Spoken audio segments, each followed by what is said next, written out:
Where's the beef? This was a question people were having when I brought it up the other day. Are you watching cutscenes or skipping them? Mics are live. Been live for Probably 20 watch 'em. minutes already. We'll see if people like don't want or over it, maybe not. But you know, basically, I bet I will talk over them a lot. That's for sure. Right. It was just a question because if you skipped cutscenes, then you could like very easily beat the game in one session. Oh, really? Well, but I am also playing on crowd mode, so it'd be nuts. True. Super. All right. But I put those things in podcast app. Okay. Oh, that's pretty good. Yeah, right. I love how nobody uses the tags in this fucking goddamn thread. So they're useless. That's like work. Yeah, you fuck have to, like that. one extra click is gonna fucking kill you. Yeah, man. You're right. It's dangerous. Kitty. There's that Oh, fluffy I boy. love that cat. That's a good boy. Yeah. Ooh. I'm gonna... I added to our the rundown, Jeff. They announced 4 more. Yeah, I saw that. MSO games. So You added to Man, run on I mean, the... don't spoil us, Nintendo. Yeah, what the fuck? Stop yeah, it. I'll take it. They treat you too well. Live your life, dude. Oh, Jeff's finally white finging me. Yes, thank you. I can leave. Goodbye. Oh, Finally. the other people call that white fanging when they do the go. Nobody wants you here. No, I don't know that reference. I think that's I white literally fanging. don't know what that means. You know, like that's the thing they do in the movies where it's like, Oh, all right, the we have to set dog? the animal free. Right, okay, yeah, sure. And so like you pretend Oh. like you're not wanted Get here outta no more. here. They cry. Yeah. It's white fanging. Okay. Sure, all right. Wow. I like it better than when people say you know what isekai. Shay Lampin is? Isekai does. Well, drive At least me you a know how to little pronounce crazy. it. I'm guessing every time. Isekai.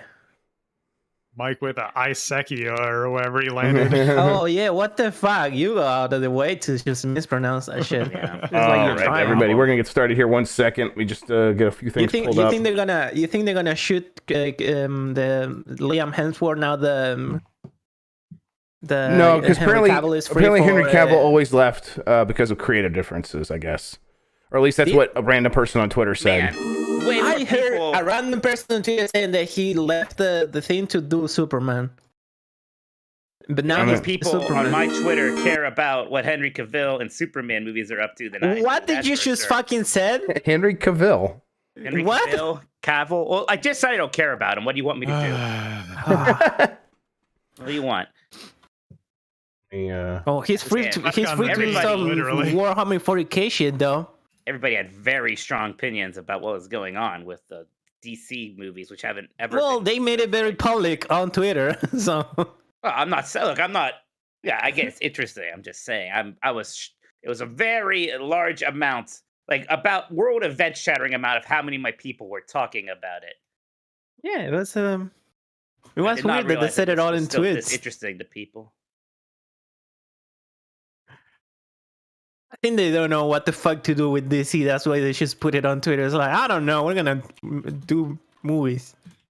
I guess. Maybe. You think they're planning in real time based on Twitter reactions? They're All right, definitely let's put the planning on feelers out there. tweets. James Gunn is like, well, I guess we do a movie. Sure. And it's I mean, I just Superman want when he's assurances young. that Black Adam 2 is safe. That's all I need. he changed the that's what he did. Yeah, when he was talking about changing the power dynamic or whatever the fuck on the DC universe, he was talking about like. Do you think that They're actually gonna works tweet for about it. anybody? That like, do you think there are actually people like, oh shit, the power dynamics gonna shift? Oh my god, I'm really worried about these Well, I power wasn't dynamics. gonna see this, but fuck. Yeah, well, things are different now. Mike, do you have automatic gain control turned on your Discord? Discord. Let me see.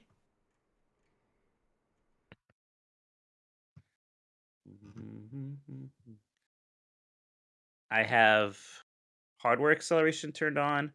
I have video codec provided by Cisco turned on. Advanced voice activity turned on. No, automatic gain control is not turned on. Okay. Let's see. Where's your voice input sensitivity set at? Are we still having problems? Yeah, it's just like I don't know when you as you talk, it like trails off way like the the audio meter that like tells me how loud everyone's being. When they talk, Oh. it's very Yeah, consistent. my audio. When you talk, it trails off. It is. It's automatic, which I imagine we don't want. What is automatic? My input sensitivity. Yeah, we don't want that. All right. We don't want that for you because How about for that? some reason. Yeah, and so you turn it down pretty low. I guess. I mean, if there's like room noise, you could put it up right above room noise. But Well, the only room noise there's ever going to be is Penny barking, and I can just mute myself. How's that? yeah, Is that I good? tried it. Well, if it's I could hire a producer. It's these problems would still be problems. Like this is like Yeah. this is like We trying to can't- get a yeah. million different things like all to work together. It would always be this way. We need to get a producer think- inside Mike's house. Yeah. Just I a don't little- think we talked about it yet, but we may have discovered where in the chain the problems are occurring, Jeff. Well, which time? Wait, is this an insult? Because I can't handle it right now. I'm very fragile. All right, hang on. Is this Yeah. working? Yeah, I think so. Wait, you got to talk more. Give me like a 10 All right, I'm count. talking more. Mike's talking. I wonder if the flute whistle's going to work again, because that hasn't Oh, worked well. why does it go do that? Yeah, that's Ooh. working now. Mm. The first time in forever. That's Turn- just, yeah, the Well, you're no opposite. longer the flute guy anymore in the game industry. That you I mean, okay. after to the be Game clear, Awards. every professional musician was always Now it's more of a super flute guy loud? than I was. That I was don't know. super loud. When you guys talk, it stays right in that nice crispy zone, and then when Mike talks, Thank you. it's like goes down to minus 25, and then it goes up and it starts clipping. It's crazy. Yeah. It's not. I don't at this point. Like I don't know. It's probably. Maybe it's, Yeah, very Mike's good. energy is floating. I'm going to talk uninterrupted for a little bit then. Make sure you can look at your stuff a little bit more. And Yeah. people in chat can talk about how El Grug's got a super chat I just can't wait to address. Thank you, El Grug. Hey, guys, I know we've been getting some super chats already. Thank you. We'll address those during the show. And please hit that like button if you're watching live. We appreciate that. I do have a big range, which probably doesn't help. I do have a lot of highs and a lot of lows. So that could probably be a problem. Mike, I'm supposed to yell at you to play Mario Kart with us tomorrow night.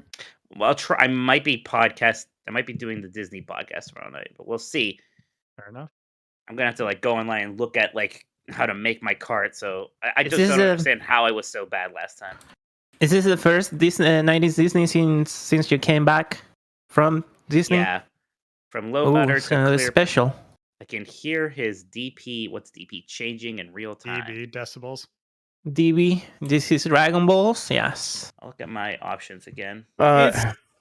You're fine on your end. It's I mean, but you guys are all coming through the same bus, and Turbo, Sean, and Christian. When you guys talk, this doesn't happen. Yeah. Well, I also we're don't like hear we're good Mike at it, using on you know. my end, though. So like when you guys listen to the, yeah, it sounds pretty good to me too. So I guess maybe not. I don't know. It's just weird. Right, but Mike it's is gonna Mike sound is fine to you. It's when it outputs. Yeah, into but OBS. everything, like you guys also are coming through the same bus. So if it would be affecting him, it would be affecting you guys. Because I mean, I have this is Apparently some it's when I talk for- Cthulhu shit, impossible angles that are happening here. That's when I talk for Some extended period of time. cosmic when horror shit. things start falling off, and then Goldie things sound good to him. yeah, it's Let talk probably fine. extended for a bit longer again. See what everybody in the Mike- chat thinks will happen. Mike is Wait, Mike no, is Christian. We're doing a thing. I'm talking extendedly to see how the thing sounds. Yeah, it's and what good could enough. happen. It's good enough. It's good enough. All it's right, good enough. Mike is definitely lower than us all the time, his entire life. When he streams, he's lower too. Like I had to pump Guess up I his sound stream no when different. when I watch his stream. I think we're good. Yep, I think we're good. All right, everybody. Let me. You got the music? Yep, Gotta I open got up it. stream elements. You guys were hearing it, right? I mean, I tested it a couple No. times. Yeah, I heard it. I heard it. Yeah. Did you heard it? There you go. Yeah. Yeah. What? All right. I might have been very Big distracted. Berg says I get paid to sell ads in the comments. It's you. Well, at least as long as you're getting paid. All right. There's that. You There's tweeted? that. No, I wasn't ready to tweet until now. I will do that. Let's get that going. Send some tweets to the internet, I suppose.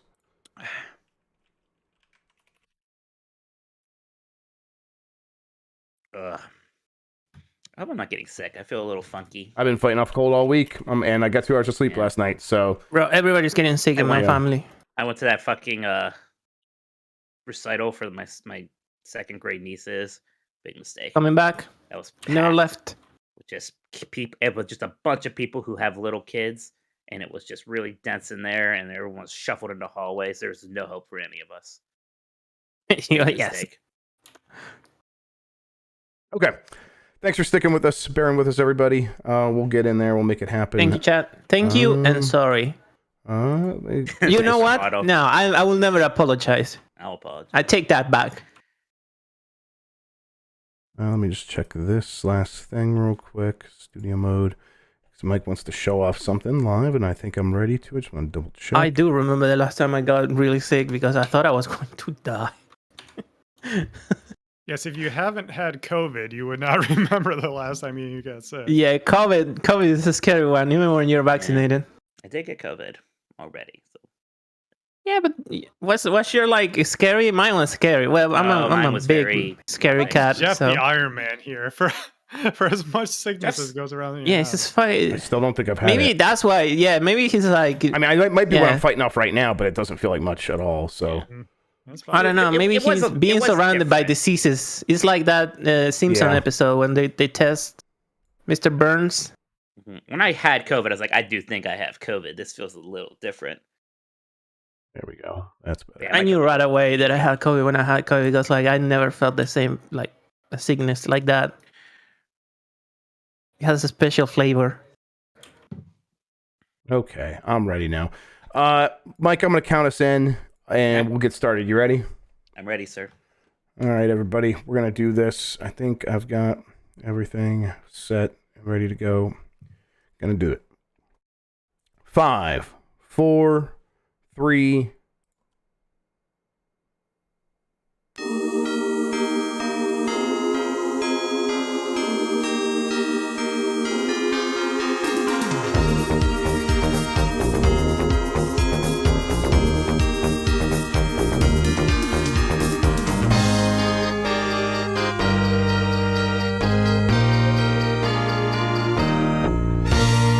It's the internet. You're busy. Let's do this. Welcome to the Game Mess Decides podcast. This is the podcast where we decide everything happening in the world of video games so you never have to think for yourself. I'm your host, Jeff Grubb, and with me is Mike Minotti. Today's episode, we have Super Nintendo World opening, so Mike is going to take us all. I can't wait. Amazon Games wants that Tomb Raider heat. But first, Mike, how are you doing? I'm pretty good. I worried I may be getting sick. I know my brother is sick, too. and then I went to like this recital filled with a bunch of children and their families, and it was like there's probably a lot of disease in this air, but we'll see. I bet I can weather it. I don't have any plans this weekend, anyways, except to play at least 10 hours of Kingdom Hearts, so that'll be okay. Why would you do that? It's final Mixmas. It's the best time of the year, Jeff. My first annual final Mixmas stream. I'm going to be playing at least 10 hours of Kingdom Hearts 1 on proud mode starting at noon Literally, Eastern time. Can't think of anything you should be less proud of. It's going to be a good time. There's going to be donation incentives or goals, I should say, to make me play more than 10 hours. So we could be going for a while here. So yes, again, that's noon Eastern, December 17th, this Saturday. Going to be streaming pretty much all day there. I'm pretty proud of that name. That's funny, because there's Kingdom Hearts Final Mix, and now it's Final Mix, and I can tell. You know what? Boy. Can we zoom in on this? Let me see here if I can. Yeah. This is an Extra Life thing. This is all going to be going to Akron's Children's Hospital, my local children's hospital. So you see Mikey's face on Sora there, but there's a better picture of you as Sora, right? Yeah, VLT actually put together a thing of me as Sora, which I'm very excited about. When he sent that over, I was very happy. Yeah, look at that, baby. That makes me a happy Mikey. This is gonna be a good time, man. It's so nice to have Kingdom Hearts be my thing instead of something weird like Gex. Yeah, that would stink for Gex to be anyone's thing. Good thing it's not. I wonder if you're making a mistake there, or you're just actually lost, or what. Nah. Everything's good. My thing's Bubsy, and I'm proud, Mike. My thing. You know what? Yeah, I meant to say Bubsy. Yeah, I said Gex. I know. I noticed. Because Jess does Gexmas, right? Yes, or whatever. Exactly. Yeah, Gextra That's Life. why I got mixed up. Who can keep track of these assholes? That's fair. Good point. Yes. I am also fighting off a cold. I can tell. I got a runny nose, and I've been kind of a back of my throat's been like, "Hey, do you want to get sick?" And I'm just like, "Please stop, please don't." Yeah. And I've been really helping things by sleeping for maybe 2 hours a night for almost every night this week. Your body loves that. Yeah. And so I'm at my wit's end, Mike. This is it. Yeah. This is the last thing I can do, and then I'll do a Game Mess morning tomorrow, and then we'll see. But I'm gonna try to actually sleep tonight. That's the plan. That's what's gonna be different for me. And so I'm gonna stop being a hot mess. Speaking of which, this episode we are gonna be doing hot mess / king shit. So that's where we bring our and we're doing these for like the entire year, but we might do these in the future where we just like, hey, in the last week, what was a hot mess and what's some king shit you want to point out? Hot mess being something that was obviously a trash fire, something you want to point out that was embarrassing, something that was bad for the industry, whatever. We got a bunch of input there from the podcast producers. And then the other side, king shit, something cool, someone cool, anything cool. And we'll get to all of those in a little bit. Also in today's episode, Super Nintendo. Oh, I did say this already. Mike, I'm already repeating myself because it's all right, Jeff. 2 hours of I sleep. understand. It's been a long intro, and I'm going to make it longer because I want to talk about. We just had our Please. My first quick look with Giant Bomb go live as a guest, so that was fun. It was a little not as I expected because it was for River City Girls 2, and I basically wanted to play with you so I was hoping to gush about it. It's got performance issues that are real weird and a weird bummer. And at the time I didn't know if everybody else was noticing these things. I'm like, am I crazy? Is there something wrong with my setup? Input lag, right? Like it just felt crummy. A little crummy. Slow. It felt sluggish, and it turns out there's input lag, and they locked the game to 30 FPS, even though the last one was much smoother. So yeah, unfortunately, after all my hype for River City Girls 2, that is a big. You guys should wait for a patch for that one or something. So weird. But I'm glad we were able to do the quick look and kind of speak honestly about it. Like it's still. Like I can still see it's a game I'm going to like, but I am kind of like, I guess I'm gonna wait for a patch now. Okay, yeah, it seems like a lot of stuff is locked in just fine. It's just some weird stuff around the periphery there, the load times, things like that. It's just a weird situation. It must be that Pokemon Scarlet and Violet memory leak slipped on over there. Yeah, it's spreading. It's spreading. Oh no. All right, let's get into this show, but before we do that, I want to thank everybody for joining us. You can get more from Mike and me by joining the Discord at GameMess.net. If you want to ask a question, you could drop a super chat during the show here on YouTube. We'll read it before the end of the show. Thank you to Carlos Zain, who is Insane in the Rain Music on YouTube for the use of our theme songs. We are on Spotify, Google Podcast, Apple Podcast, and wherever pods are caught. Give us a good rating wherever you're listening. It helps people find the show. Thank you to our mods. They've been doing great work recently. Really big shout out to them. Support us by going to patreon.com/GameMess. That gets you access to the private channels inside the Discord, makes you a podcast producer so you can have input on a show like this where we do hot mess / king shit. It gets you access to the monthly Q&A, which we'll be doing here in the next couple of weeks. And then 1 month early access to our monthly Jeopardy game where Mike and I and a guest play against each other in a battle of wits. That most recent one is up there early right now. If you want to watch it, you could still do so. It's good, even though I'm not in it, it's good. It was a good time. It was a lot of fun. We had Imran Khan and Blessing Adeoye Jr. on there.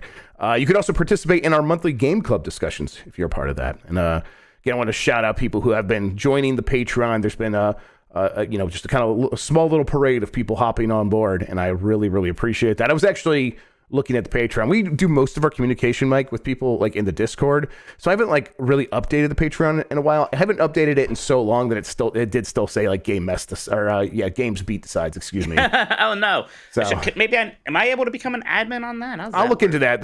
Yes, that'd be nice. I can help there. Yeah, we'll do that. I want to add a few things like, actually mention the Jeopardy stuff. We all see how Games Media has been these days. We may depend on that more than we do now someday. Who knows?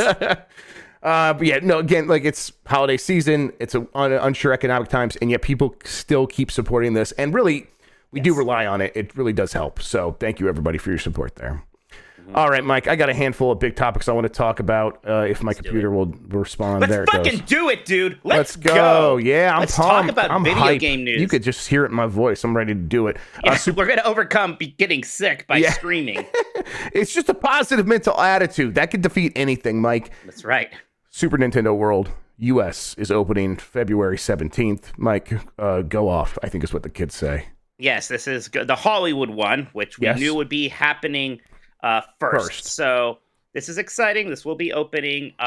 It's really cool because it sounds like it with so many things in like Disney now when a new land opens, like getting in is a giant pain in the ass. It sounds like you have a ticket to the park that day, and unless it's like reach capacity, you should just be able to walk in and look at Super Nintendo Land and all this stuff. So now the bummer is that this is the smallest version of Super Nintendo Land that there's going to be. The one in Japan that already opened at Universal there has a Mario Kart ride and a Yoshi ride. And then the one that they're opening in Orlando is going to have those two and the Donkey Kong Country kind of section and roller coaster. This is just going to have the Mario Kart ride. Now, it's still going to have all the other like kind of fun stuff, which honestly might be the best part of this land, people say. The sort of weird interactive elements where you get this wristband, you can actually hit like the question mark blocks and things will happen. The stores, the Toad Cafe, and things like that. So still really exciting that, I mean, if I am in LA at some point next year, and I'm sure I will be, absolutely I'm going to go to Universal and check this thing out. Because that Orlando one, they're building it now. It's being built as part of the third theme park that they're creating there, Universal Orlando. So that's still a few years away. That's still a bit away. Yeah, so I was like trying to like remember when I was talking about this on Game Us Mornings today, where I was like, I didn't say anything because I wasn't sure, but I'm like, I think that's still at least a few years off. So it's like, this is your only option in the United States for quite some time. And it's like, it's not like this is some scrub option. Like this, like we say smallest, and I think that can maybe discourage some people, but it's still going to be mostly the theme park you want. Like this is typical of Hollywood theme parks, right? Well, it's exactly what so in Universal Hollywood is kind of constrained because they literally just built up their tram ride that they used to have. It's right by the actual Universal Studios, and then it kind of just slowly became an actual theme park, and it's like on a hill. There's a giant escalator that takes you to the two halves of the park. So when they had to bring Harry Potter over there, for example, it is, again, the smallest version of that Hogsmeade section. It doesn't have like the kind of kiddie hippogriff coaster and things like that. It's just the main Harry Potter ride and all the shops.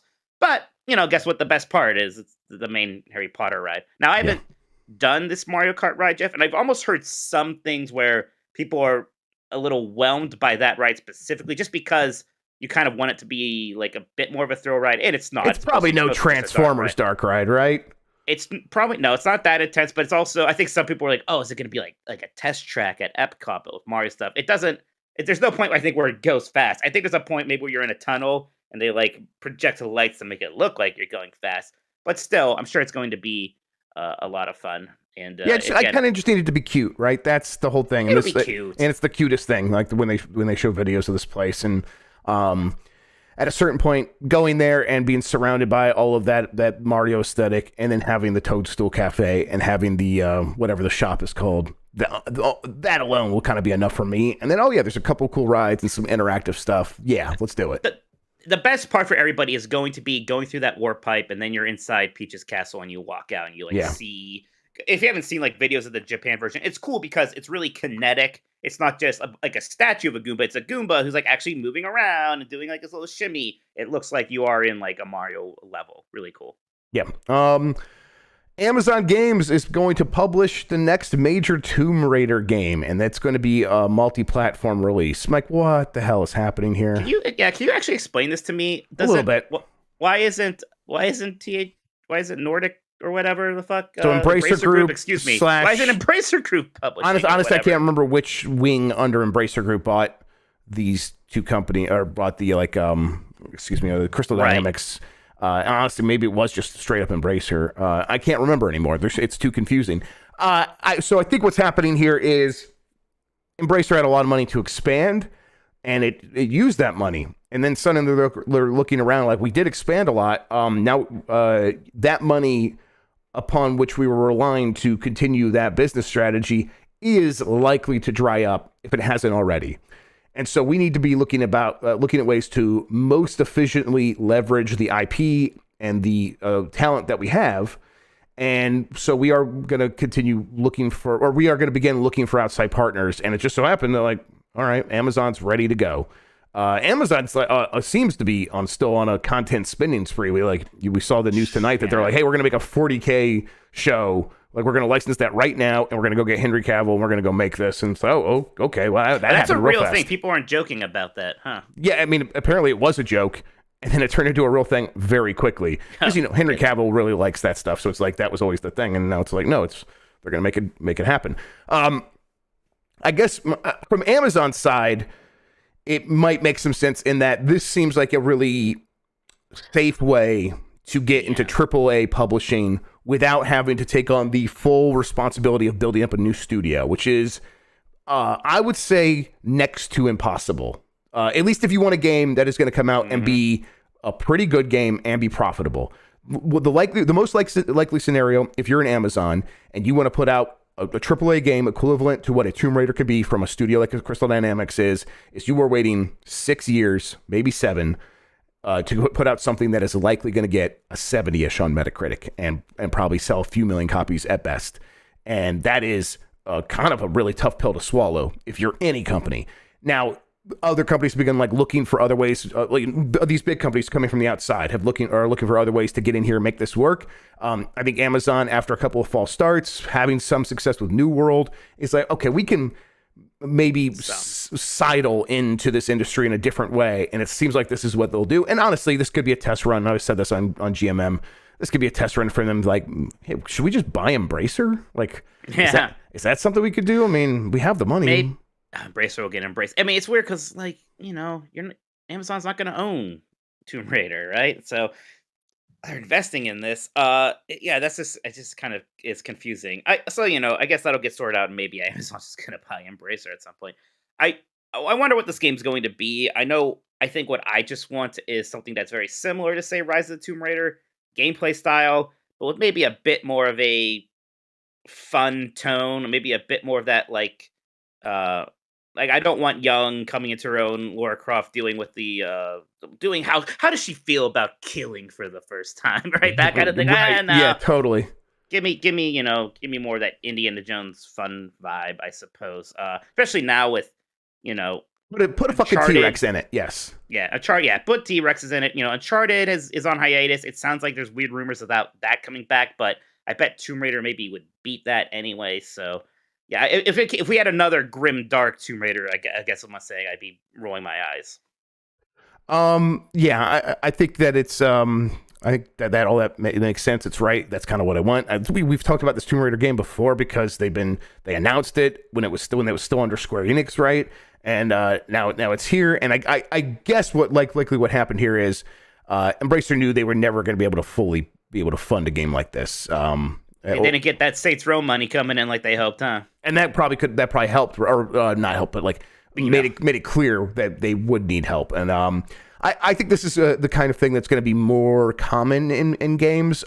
You do hear Square Enix talking about doing similar stuff where it's like, we are going to work with outside publishers and outside partners, and they're going to take equity stakes in our developers when we work on these games together. And it's like, okay, weird. What does that look like? It probably looks a little bit like this.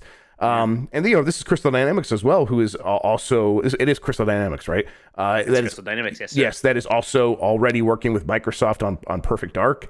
So it's like, yeah, this is a studio that's kind of being pulled in a lot of directions. And if they're going to be pulled in this many directions, they almost certainly need more money to hire more people to be able to actually make a Tomb Raider game, if that's really what you're going to do.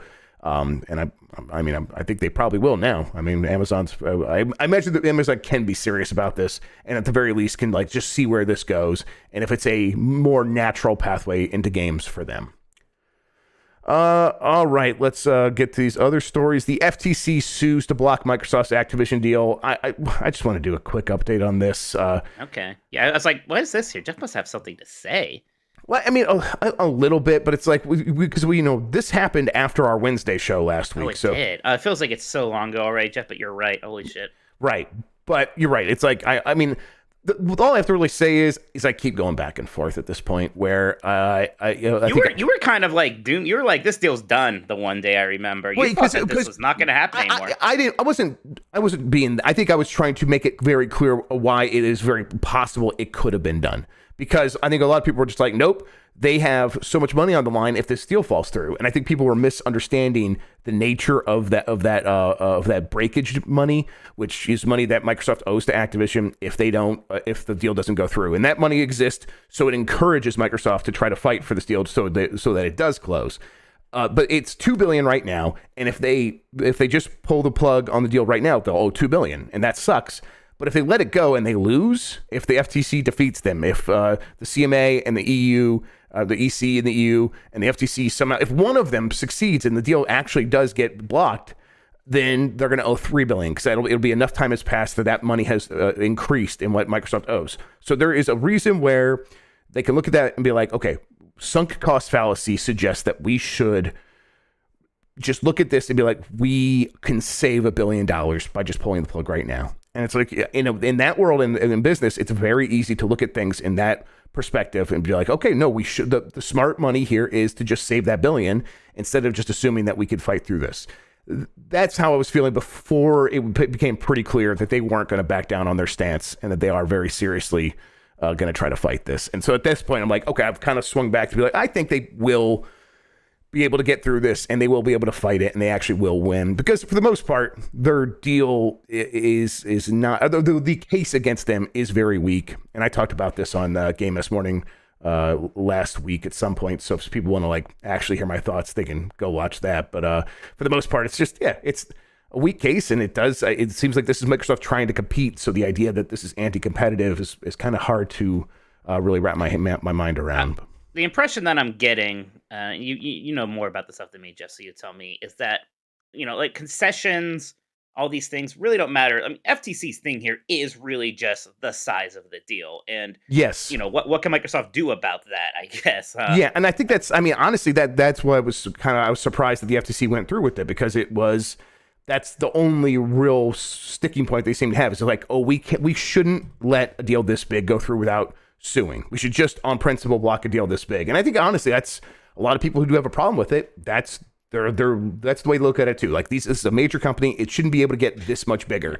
And it's not completely without merit. Like, sure, yeah, absolutely. it is a giant deal. Yes, and it's like I understand that, but it's like when you actually start to boil it down, it's okay. Well, why do we feel this way? Is it because it could lead to an anti-competitive landscape? It's like, when you look at it, no, there's tons of games out there competing.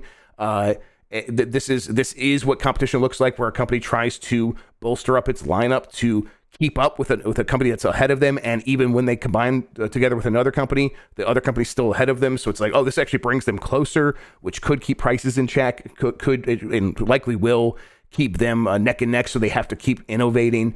It's like, this is probably the most competitive thing of the two outcomes here.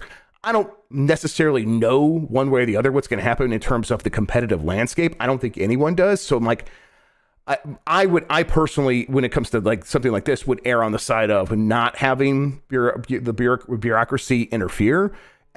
So where I actually look at it is, I think the people working at Activision would be better off working under Microsoft than under Bobby Kotick. And that's kind of where I'm like, I think it probably should go through, just because then a lot of people will be in a better situation, not going to be a perfect one, but a slightly better situation at the very least. Yeah. And if it doesn't go through, oh, well, that sucks. I guess those people will kind of have to keep dealing with that. But even in that case, I don't know if Bobby Kotick will stick around, and hopefully he won't. But it seems more likely that he would if the deal fell through. And that's not something I want for those workers. All right, let's get to this news that happened right before we started our show tonight. 4 Sega Genesis games have been made available for Nintendo Switch Online Plus expansion pack members: Golden Axe 2, Alien Storm, Columns, and Virtua Fighter 2. Man, I knew Virtua Fighter kind of came out for Genesis and that stuff. I forgot Virtua Fighter 2 did. That game looks weird. It's just it's I don't think it's good. I forget. It's just like a 2D fighting game. It's a weird curiosity. Like, you want to actually be playing real Virtua Fighter 2. Oh yeah. But these other games, they're all kind of good to decent. Columns is more of a feel. It's more of a place of mind than anything else. Like, I don't know why, but I love its vibe. I love its weird kind of Greco-Roman thing it has going on. Alien Storm's a fun little beat 'em up, and Golden Axe 2, same thing there. So there's nothing mind-blowing on this, Jeff, but this is pretty solid. This is interesting. I have spent more time playing Genesis on NSO than any of the other consoles. It actually showed up on my year in Rewind as one of my most played things. I was almost a little surprised by that. But yeah, I like playing these Genesis games on my Switch, so this is good for me. Do we get an N64 game before the end of this month? Not yet. It doesn't seem like we're going to. There's one we're supposed to, right? Isn't something supposed to happen? I can't even keep track. Well, I mean, I again, we talked about this. They've begun recording and putting together the promotional material for GoldenEye. That stuff is in the works, and it was in the works like the very week before the Game Awards. So it was pretty clear that they weren't going to be able to get it ready for the Game Awards. So it's how we kind of knew. Did you say that on a thing? I thought you told me that off stream. Oh, okay. Well, yeah, I think I might have told you that off stream, but now I'm a little bit more confirming it. It's there you go, everybody. So it's okay. So we should be seeing something with GoldenEye here pretty soon. But that doesn't mean that it's going to be this month. But they have stuff that they could show us to be like, oh, here's why you should go get a Nintendo Switch Online to promote that stuff. So, they're not going to just sit on that. They're not doing that for no reason. Obviously, maybe it is just like GoldenEye as close to Christmas as possible, like Nintendo Direct says. That could be interesting. But I also am not expecting it this month. Yeah, that'd be cool if they did drop it. We don't have anything announced for Nintendo 64 Online for December, so it'd be nice if they did something. All right, Mike, we're going to take a quick break, and when we come back, we're going to get to our hot mess king shit and some other stuff from the community. Until then, we'll be right back. And I'll be right back myself. Okay. Oh, man. I'm dragging ass today, everybody. Sorry. Thanks for hanging in there with me. It's been a long week trying to keep those show as entertaining as possible. What's happening? Not much. What's happening? Just my face is falling off. Yeah, Henry Cavill confirmed that he's like making a show for a good show. Did you say that? I don't know if you said that. I said that there was like talks and that that sounded like the deal was about to close. Did it close? Henry Cavill is officially attached to star in the One versus CPU. I changed it from hot stuff to king shit. I don't think it'll be a problem for the answers, right? Because it's the same basic concept. It's like, oh, that's hot stuff. Yeah. I'm like, no, king shit. King shit is more emblematic of what I'm going for, where you can call out any sort of game or person or thing. It's like, that's king shit, and that's what I want. You don't need to edit. I'll try to do it on the fly. If you want to edit, it's going to help me as a very tired boy. Yeah, if you want to. King is overrated. Says, wait, I didn't shit on anything. That is a lie, and I know it. I know it's a lie. That's not true. If you're a king, real king shit on everybody. That's right. Yeah, I'm becoming a Warhammer 40k pervert. So. Oh hell yeah! I love to hear it. But not in the. I'm like, just gonna read the books. I'm not gonna paint shit. Yeah, that's what they all say. That's what they all say. Good luck with that. I'm not a loser like all my friends. Just gonna read the book. They sound dumb as fuck. They've been talking to me about because we've been playing Dark Tide, and they've been talking to me. I've been asking questions, and they have all the answers. So I've been asking like, oh, what's the deal? Like, do we have like a rebellion in this universe? Like, no, not really. Like, it's all fucked up all the time. So you don't have time to rebel against anything. It's like you're getting eaten by demons and shit. So I really dig that shit. I was what we played of Dark Tide. It was just like, oh, okay, Dark Tide is fun. Yeah, it's fun. The way that they present the politics of the world in the most extreme way just rules. And I know that's just 40K's thing. Yes, I love this. Like, no computer, so everything has to be like human made. Right. It's like all human. Like the keys are like just people's brains inside their skull. You just put the skull into the fucking hole. Right. It's and they know the code. Dune is about that too. Yeah. Yes, exactly like Dune. Yeah. They don't. They don't shy away from stealing from other. I got a Street Fighter 6 code. We should play sometime. Oh, motherfuckers! Son of a bitch, piece of shit. How could all these fuckers get in except me? What the fuck? I know. I think I know. Jeff got it. Sean, get the fuck out of here. Christian, do you have a PlayStation 5? No, I don't have a PlayStation. All right. Well, then never mind. Oh, fuck. All right. What were you gonna say? What were you gonna say, Sean? Is he still here? I'm kicking your ass this weekend. That's what's happening. Oh, we'll see about that. I'm gonna go. Oh, we can open the school. I'm gonna go hard. We can teach you. I'll teach you, bro. Just hit me up. Oh my god, I'm gonna play. Get out of here. Not Billy Barty. Call me Who am I gonna play Sensei. as? I'm gonna play as the one with the widest ass. Yeah, With the yes. fattest ass. So probably That's how you. you pick I a think that must character. be You're a Ryu. real Probably fighting Ryu. game player. All right, I'm getting the fuck bye, out of here. Bye, Christian. I'm gonna use both codes just to fuck with them. All right, let's see here. Let me compose myself, everybody, and we'll get right back into this. Calm down, Jeff. Wow. Okay, that's what I needed to do. I need to come over here and actually find where we put all this stuff. Okay. Okay, Mike, I'm ready. You ready? Yes, sir. Welcome back. We are going to do Hot Mess / King Shit now. So, Hot Mess King Shit, this is a new thing, Mike. I stole this from Pardon My Take, which is a sports podcast where they do, I think they do Hot Seat / Cool Throne. And it's like, okay, so if you are, if you're in the hot seat, obviously that's obvious. And Cool Throne is like a cool dude thing. I'm like, we can do something like that. I think we'll start out by doing for this whole past year. And I've written some stuff down here for me. I figured I'd start kind of lay it down, and then we got some input from the podcast producers. I sent this to you as well. Did you pick out some hot messes / king shits? Yeah. I definitely had some things come to mind. I'm wondering how much we're going to overlap here, but yeah, what are you? I had a list of like messes that I wanted to go over in case people like didn't touch on some of the other things. But I think my hot mess is PlayStation Plus's like reboot. The PlayStation Plus tiers, really it's just that top tier. That's the real hot mess, where the classic games that they offer on there are so underwhelming and such an afterthought that it makes the whole thing look pretty bad, when actually if they mixed it around a little bit and adjusted the pricing and made the middle tier more prominent, it sort of feel like the default best value sort of thing, instead of just it's just a few bucks less than this top tier that is not exciting. They have something pretty good there with PlayStation. I think that's PlayStation Plus Extra. I honestly can't remember anymore. And then the premium tier was where you have to get the classic games.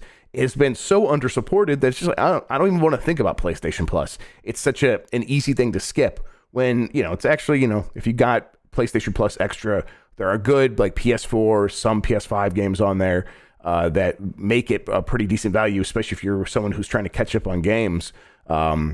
But at the same time, it's like, I don't know. I feel pretty bad about that whole thing. And it just seems like Sony does not know what they're doing with it. The number of subscribers has gone down.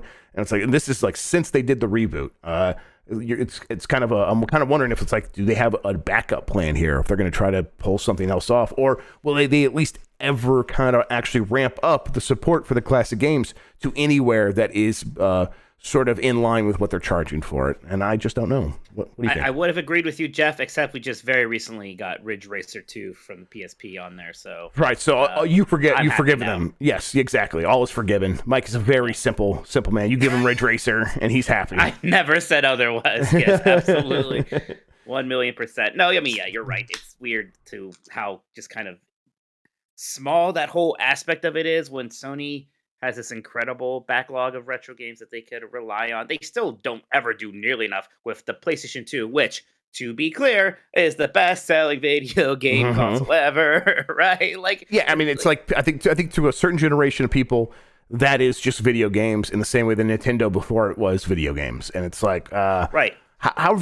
Why aren't you capitalizing on that in a more in a better way? It just seems that you must be bad at it. Actually, I think. Does Jim Ryan just look around? It's like, wait, where's the Uncharted for PlayStation 2? Right? Yeah, like where's which one of these games can we make a movie that Tom Holland's in? Well, we have to. Someone has to tell him that they did, in fact, make God of War games for the PlayStation 2. Then maybe he'll be back on board with that. Yeah, but he's like, but he doesn't seem like a very sad dad here. What is wrong with him? That's he just seems kind of cool and angry. My what is originally we called this hot stuff, but my king shit. Handheld computers got really good in the past year. Now, obviously the Steam Deck is a standout. Yeah, I was going to just say Steam Deck, honestly. So, and I think it's yes, Steam Deck, but also it looks like immediately after the Steam Deck, things are going to keep improving. and the other competitors in the space aren't going to shy away, even though they're not going to be able to compete on price. But that Aya Neo 2 is already looking like, oh, wow, this is faster and more efficient and has a longer battery life than the Steam Deck. It might have a better screen. I could probably want better speakers, but it's like, okay, we're already in an arms race on this stuff. And I'm like, okay, it's here, and this is just a whole other category now. And this is the way I want to be playing most PC games going forward. Obviously, there's going to be a mouse and keyboard in my life forever. Whenever I'm playing a shooter, yes, 100%. A real-time strategy game, a 4X, I will be getting on my computer with my mouse and keyboard. And even sometimes some of these other games. But if it's any game that I would rather be playing with a controller, get me on a handheld computer. Get me a Steam Deck. Get me an Aya Neo, whatever. I'm so glad that we got to this point. It felt inevitable for a really long time, but it also was like, it's going to be a mess. And somehow Valve just swooped in and said, nope, we're going to fix all the problems before they become problems. And I just couldn't be happier. So that is my king shit. Mike, how about you? Well, I'm going to bring some balance to this podcast, Jeff. Do it. I think my hot mess for 2022. I had this. I know exactly where you're going, and I had this thought too. Go ahead. Is Xbox maybe in general? Yes, in general. In general, just not a very good year for Xbox. And of course we had some good games on there. We had Pentiment. Game Pass has still been a really cool deal, but it is pretty astounding to release that few games. Really nothing in that AAA space that I can remember. And then somehow at the end of the year, when everybody's at the big year-end show and talking about 2023, to just not show up. And then top of everything else, all the FTC stuff, right? Like we went into this year, like that was early year, like, whoa, they're going to buy Activision. This is huge. And now that this seems like this hindrance to them. So yeah, I think Xbox is very happy to get past 2022 and see it in the rearview mirror. Yeah. I mean, it's always been wait for Xbox, and then 2022 was going to be the year where it's like, okay, we're going to kind of start coming to the end of the wait till next year mantra, and then it became the worst year yet for that somehow. It's like the pendulum swung so hard in the other direction. It was like, okay, no, we bought this other company, and they're going to deliver Starfield and Redfall, and we're also going to put out a Forza, and just, nope, none of those are coming out. You're going to have to wait till 2023, and it's like, well, 2023 was already going to be pretty good. Now you're going to put all your 2022 stuff out as well. And at this point, I think people are just done believing them about the just wait until next year. And I don't, of course, why would you believe them at this point? So, and you're right. I think, we talked about this. I think it was on the Nintendogs podcast where Microsoft skipping Game Awards, and what does that look like? At this point, it's kind of surprising that they didn't realize how bad that was going to look. You went all year without anything. This is your opportunity to speak to the wider gaming audience to say, no, in 2023, we will have something. Yeah, you can have your own thing in January or February or whatever. Bring something to the Game Awards, something exciting. You have a million projects in the works. At a certain point, you just need to step up and know what it's going to look like. That's what, not being able to release any games this year. I know why that happens, Jeff, right? I mean, we were just complaining about how River City Girls 2 came out too early and has these problems, right? I get why games get delayed, and I get how it sucks, but that it was just a weird miscalculation, just not showing up at the Game Awards to show something. That is just actually a mistake that, you just kind of played yourself into.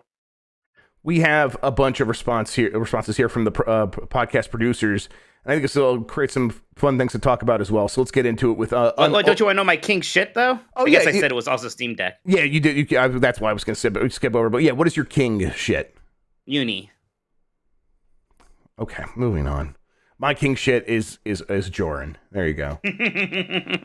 Well, unorthodox Rabbi Bob Clinton says, my hot mess is Sidebar Games. As the resident sports story stand, I am just genuinely confused by this company. I thought it was weird to re-announce your game after over a year wait for the following month and not give a date. And now we're halfway through the month and there's zero update. I get wanting to fly under the radar, but this is just baffling to me. This is like, I kind of sometimes forget. Last month, they said that a sports story is going to come out this month.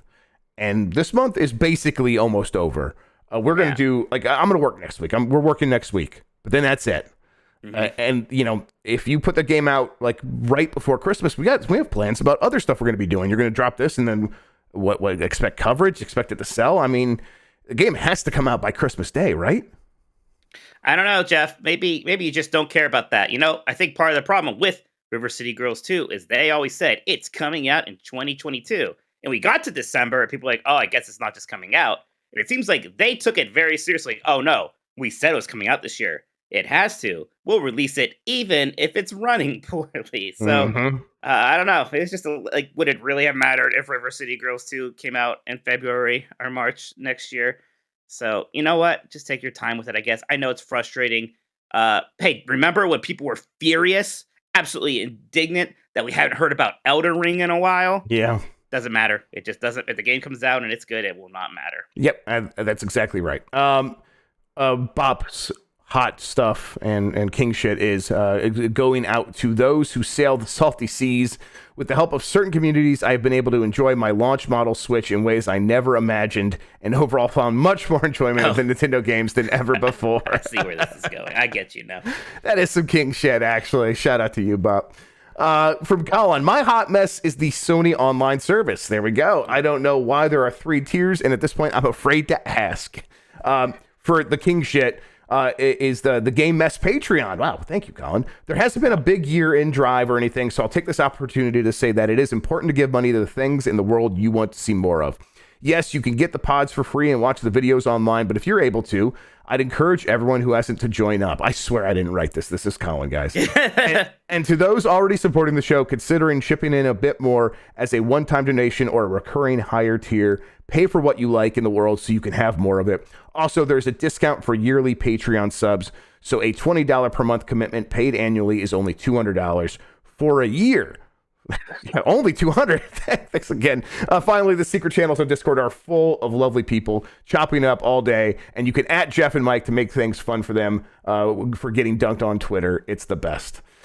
Yeah. Checks in the mail, Colin. Yep. I appreciate that. That's you said it better than even the copy that we sent you over. Yeah, I mean, I didn't really appreciate you going off script, but that's okay. Yeah. Listen, next time we'll keep you in line. We'll find a way to keep you in line. Yes. Again, thank you. Shout out to everyone who does join the Patreon. I'm looking. If anyone has any suggestions for if people who join the higher tier of the Patreon could get a free membership to my Twitch channel, maybe Mike's too, so that they don't get ads. Some people have asked about that, and if it's possible, I would love to do it. I just don't know if it's possible. We'll figure something out. Yeah, it's what it's like. I want to figure something out. From Bench JC, my hot mess this year was Final Fantasy Origin Stranger of Paradise. What a truly awful game. I bought the game because I said I would, and I'm a man of my word. I regret it. A complete waste of time and money. It took me 13 hours to finish, but it felt over 100 for how much I hated playing through the game.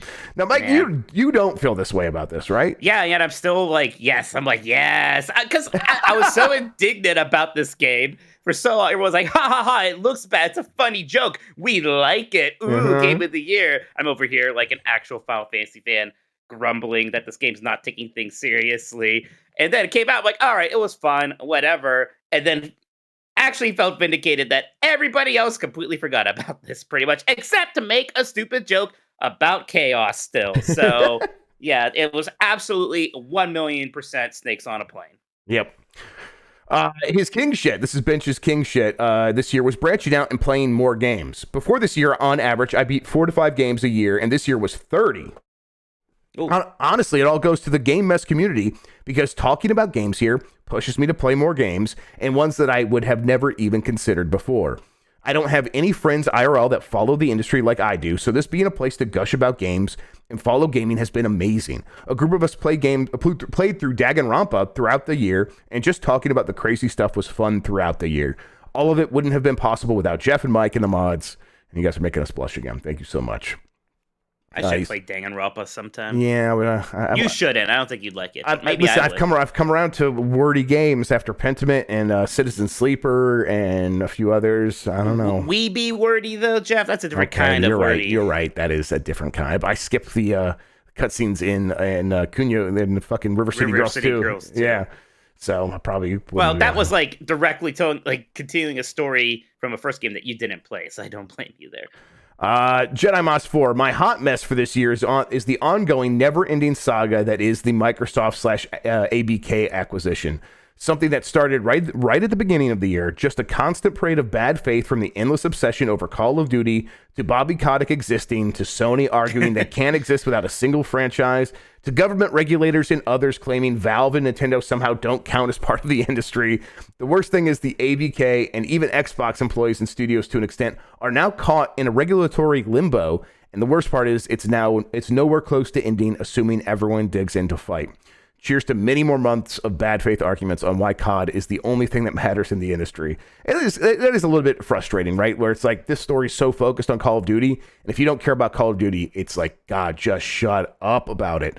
Also, did you know that the FTC was like the only people in the high-end console space are just Microsoft and Sony? They don't count Nintendo. They don't count Nintendo. Yes, and they're like, that's not high end. That's like just basically a mobile phone. That's incredible. That's incredible. And it's the reason they do that is their argument would not work even a little bit if they counted Nintendo too. They have to cut Nintendo out, and it's bananas. I think honestly, that's where I'm like, okay, Microsoft's going to be able to, they'll be able to fight that, and they're probably going to have a pretty good time picking that apart because it's just wild to suggest such a thing. That's pretty wonky. Yeah.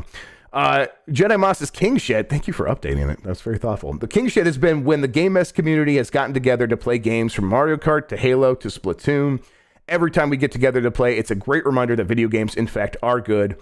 Many thanks to Mike, Jeff, and the bots for putting together a fun community. Yeah, I got some time off coming up here at the very end of the year. We'll probably do something like that. And of course, these are always open to everybody. Don't feel like you've got to be a Patreon member or hitting the join button here on YouTube to partake in that stuff. That's open to anybody who's in the Discord, which is, of course, still and always will be free. Jedi Moss's King Shit has been when the Game Mess... Oh, no, I'm sorry. I'm just reading the same thing again. You already said that, yeah, you fucking idiot. That's the second time I've done that tonight. I'm going to get to a third. The hat trick, I promise you. From Razzle Jazzled, my hot mess is Square Enix. From investing in blockchain gaming to selling off many of their Western devs and IP, something strange is going on there. They also published Babylon's Fall, and multiple former employees were arrested on suspicion of insider trading. Not necessarily the company's fault, but still part of a series of strange headlines linked to them this year.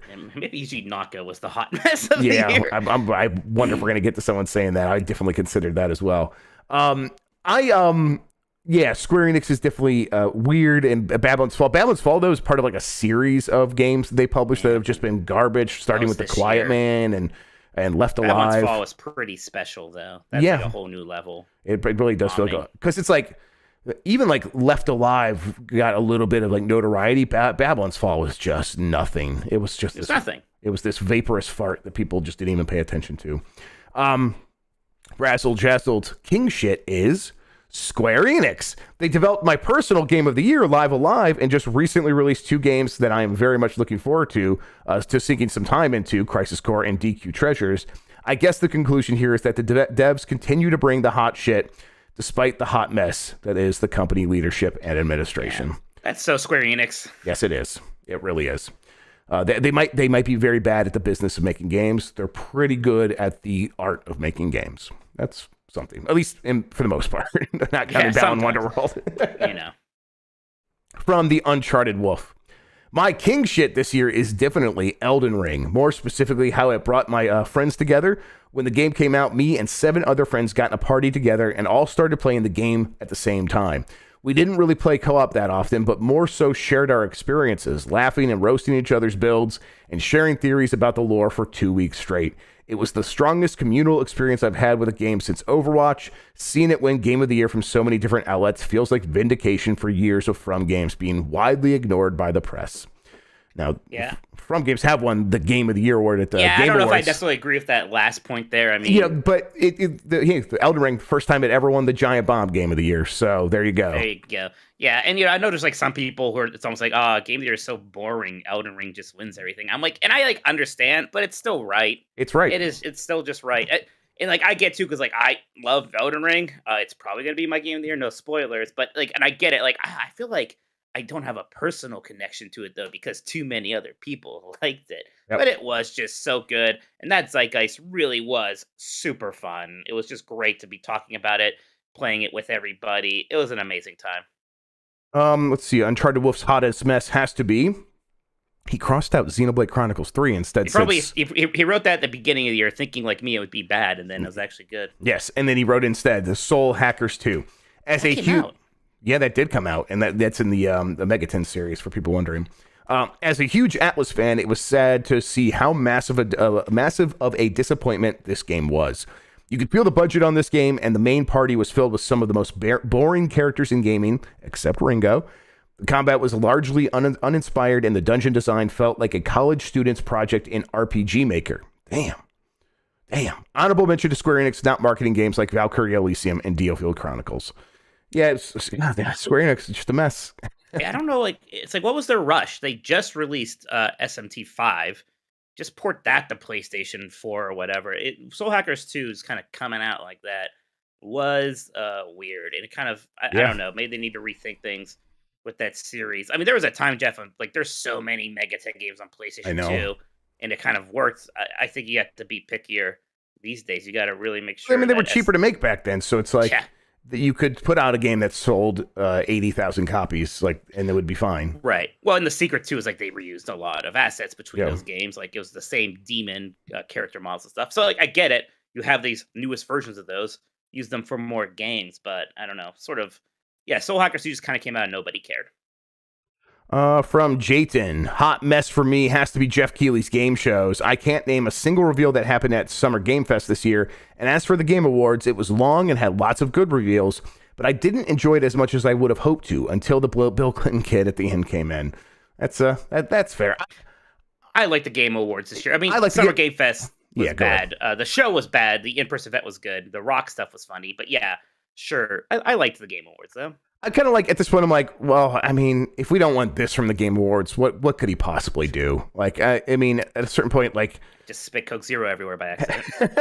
You're just... What the hell? What's wrong with me? How do I human, Jeff? Keep lips sealed. Yeah, I like the Game Awards just fine. Jayton's king shit is the Steam Deck. Holy moly, I love this thing. I had been playing through the newer Resident Evil games on here, and it just runs. Like, I didn't have to tweak anything to get the games running. I still love my Switch and Xbox, but just like my parents with my sister, the new third one is the favorite. Wow. Listen, that's the way it works. You skipped Mr. Bowler right above I did, thank you very much. I felt like I was, but I just had that one, my own post that threw me off. From Mr. Bowler, my hot mess is the ESA, which canceled another E3, first in person, then all together, and had Jeff and Mike dancing on its grave. Ultimately, the ESA had to admit they couldn't do it themselves anymore and had to get Reed Pop to step in and do it for them next year. Yeah, ESA, I think, honestly, they are hopefully coming out of their mess period, but they probably will find some other ways to screw up even without running E3, right? Oh yeah, sure. They'll figure something out. They'll leak our addresses again or something. Yeah. And then Mr. Bowler says his king shit is also the Steam Deck, which, despite some delays and a slow manufacturing process at the start, became the sought-after hardware of the year and a great device for playing games old and new. And with the supply chain catching up, anyone who wants one can get one, unless you're in like Australia, I think. In which case, get fucked, Nick. Sorry, buddy. Yeah. I wonder if MILF Hunter got his Steam Deck yet. I hope so. I want everything from MILF Hunter. Beefhammer, hot mess, Persona 25th anniversary. This is my fault. I haven't had Atlas Hope beaten out of me yet. Of their 7 planned announcements this year, most announcements were just concerts in Japan or merch. I think one of them was also like a background for your phone, so don't forget that one. The only game-related stuff was ports, highly demanded ports of 4 games, but still ports. They didn't even end with an image teasing Persona 6, which seemed like the easiest thing in the world. Yeah, I mean, I think if you're saying your own hope for Persona 25th anniversary, that is definitely a mess. I agree with that. Yeah, they gotta be announcing Persona 6 eventually pretty soon. Soon, you would assume, but we've been assuming it this entire time. Do they think they can't do that until these ports of 4 and 3 come out? Because I don't know why that would matter, but maybe that's what they think. They probably have some whack reasoning, I'm sure. King shit, the indie scene was going to say Game Pass, but that's too shilly for me. And honestly, I really mean the indie games that came to the service. I'm sure I'm not alone in tightening my gaming budget this year. Most of my favorites this year were indies: Tunic, Tinykin, Neon White, Cult of the Lamb, Vampire Survivors, and Pentiment. Octo. Thank you. I really missed the hottest mess category at the GB Giant Bomb Game of the Years. It was always cathartic. Yeah, I figured we could do it here and kind of have everyone contribute and probably cover most of what we would have talked about there. So here we are. Octo's hot mess is working conditions in the video game industry. Despite some great forward movement on unions and some legal action, it's still the goddamn Wild West out there for most people making video games. Runner-up, predatory monetization practices in video games, and video games launching broken to various degrees. And then he says, for those, there are too many examples. I want to come in here real quick to Beefhammer's defense, though. Yeah, he mentioned that when he said Pentiment as an indie game, he just meant in terms of scale. Jeff editorialized and cut that out there. Yeah, I cut that. Yeah, I think people should just be like, kind of know what he means by that at this point. I'm just protecting him, Jeff. Thank you. Thank you. Listen, I was trying to get him in trouble. If you want to bail him out, that's on you. Fine. Octo's king shit is capital A art games, and I mean that in the best way. Games that I feel really try to push the medium in some interesting ways and are doing their own thing, quote unquote. Immortality. No, not that one. It's Pentiment, Signalist, Card Shark, and Case of the Golden Idol. And they all really spark up my imagination and hope for where video games are going. Runners up, PS3 emulation is shockingly good nowadays. And of course, the hottest stuff, Jeff Grubb Snacks Grubb and Mike, the Nintendo GameCube Minotti, my favorite frenemy podcasters. Cheers. Thank you so much. From Evo Janus, hot mess, the start of the podcast. Jeff pretending he knows what he's doing. Absolutely. Christian, quote unquote, helping. Mike talking about whatever is on his mind at the time. Yeah, I think that's probably the right call out here. King shit, the start of the podcast. Chaos ensues, and yet we get quality content out of it. These podcasts could be about anything or nothing, and it will still be a good time. Yeah, we were having this conversation. It's like, do people like the pre-show? And we decided it was yes and no is what we came up with. It's it's Schrodinger's thing, which I've learned since we talked about this on Schrodinger's cat, but Schrodinger's podcast intro.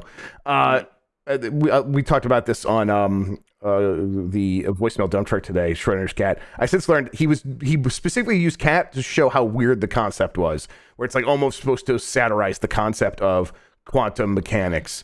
It's like, a cat could be alive or dead, and like that makes more sense when you're trying to make it seem weird. So the fact that Dan thought that was weird, fair. There you go. He's still insane for thinking that eyes are bubbles, though. Yeah, I mean, well, listen, it's Dan. 1UP versus CPU. His hot mess is Jim Ryan. I think that's fair to a certain extent. I mean, I think he is. He makes messes for himself, definitely, but he's also, in his own world, doing king shit. But 1UP versus CPU says his king shit is indies and smaller games saving 2022. He points to Spider-Saurus, River City Girls 2, Cuphead DLC, Tunic, Shredder's Revenge, Pocky and Rocky Reshrined, Drainus, and Radiant Silvergun. Oh, I still need to play Pocky and Rocky Reshrined. I need to get Radiant Silvergun. Yeah, I need to get that Radiant Silvergun. Yeah, absolutely. I completely forgot that happened. I'll give the Turtles a nomination in general for King Shit, because Shredder's Revenge and the Cowabunga collection were great. Yeah, I think, if they can keep this going, my King Shit next year almost certainly will be, what was the publisher responsible for Shredder's Revenge? It's .emu. I think they are on a King Shit streak, because they got some real good stuff that they put out, and they always sort of hit what they're going for. Gaming in the Clinton years, hot mess, Platinum Games. Babylon's Fall needs no further explanation for its inclusion, yet after the dumpster fire that was Babylon's Fall, their CEO insists that the live services are the future of their company. Kamiya's Twitter antics needlessly threw gasoline on the Bayonetta 3 voice acting debacle and was a new low for a Twitter presence already full of childish tantrums, xenophobia, and general petty stupidity. Bayonetta 3 ended up a cobbled-together hodgepodge of after an incredibly lengthy development, and the lack of interaction between the different Bayonettas feels like a huge missed opportunity. And to out myself as an imagined radio transmitter, yes, the ending is really weird and bad, even for the low standards of Platinum Game stories. This was followed up by the announcement of a spin-off title that nobody asked for at $60. I'm also convinced they have zero intention of making the wonderful 101 DLC. The Kickstarter was allegedly to fund. It's never been mentioned in nearly 3 years since. I think you might be onto something there. Yeah. Bonus hot mess. Games journalists making bad predictions, fucking around, and subsequently being forced to shave various hairs, finding out. That's fair. Couple weeks left. Yeah, anything can happen. Except for that. King shit, Kirby getting his full 3D debut, and it's wonderfully crafted. It's my game of the year. Tinykin is wonderful. Every inch of the world feels purposeful. The levels are packed with nooks and crannies full of stuff to collect. The unionization wave is spreading. Jeff, if you unionize the capitalists, can't make you risk your life running through busy streets in an oversized costume, and you might be able to sleep more than 2 hours a night. Yeah, sounds pretty good. I'll look into it. You have a union just against Dan. Yeah. What does that even mean? I don't know. But... We all have to stand against the creative director at Giant Bomb.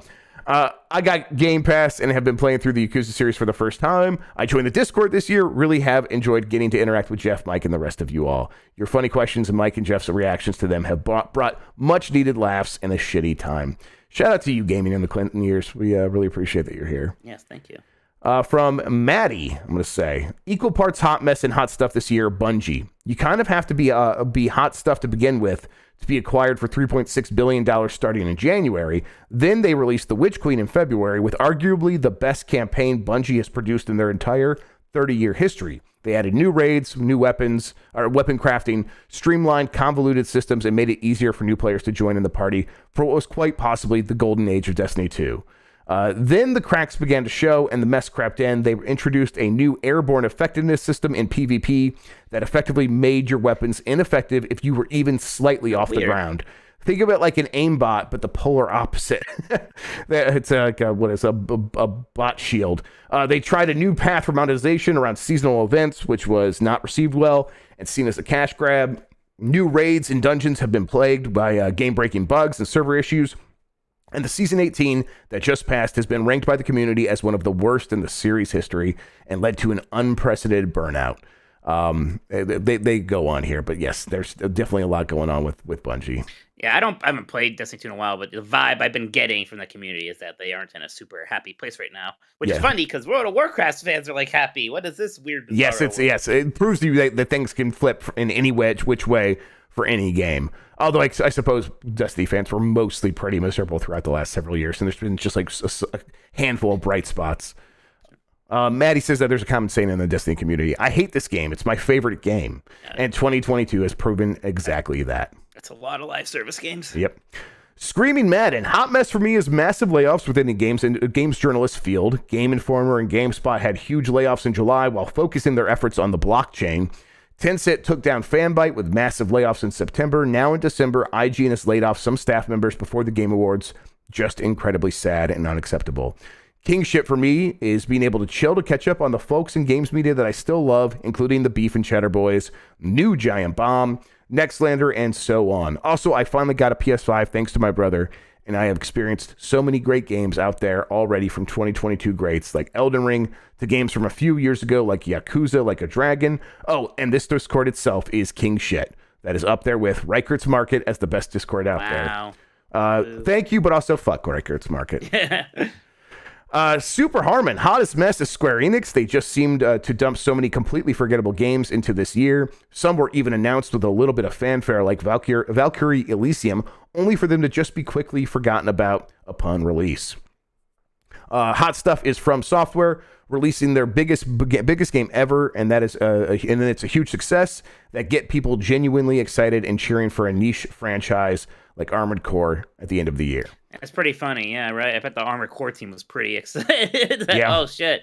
The next From Software game is going to get a boost now, no matter what it is. It's easily going to be 6. By far the best-selling Armored Core game. God. Not even close. And, Miyazaki's on the producer team. They're gonna make sure that game is going to be really good. From Bayleaf Moon. Hot stuff is all the incredible indie games that came out this year. Indie of the Year was by far a harder choice than Game of the Year. So many indie studios killed it this year and made a massive statement to the industry.